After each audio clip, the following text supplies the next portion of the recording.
What if you could get type checking benefits without forcing every class to inherit from a base? That's exactly what Protocol does in Python. Protocol enables structural subtyping for static type checkers like MyP.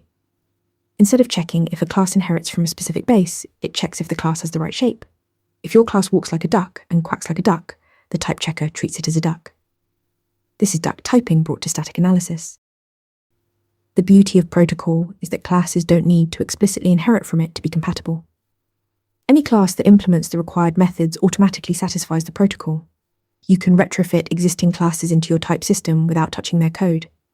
This makes Protocol incredibly flexible for working with third-party libraries or legacy code. A protocol defines a set of methods or attributes that a class must implement.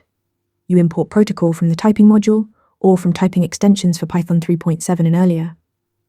Then you define your interface as a class that inherits from Protocol, specifying the method signatures you require.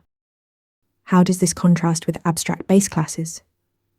A BCS uses nominal typing where you must explicitly inherit from the base class. Protocol uses structural typing where any class with matching methods works.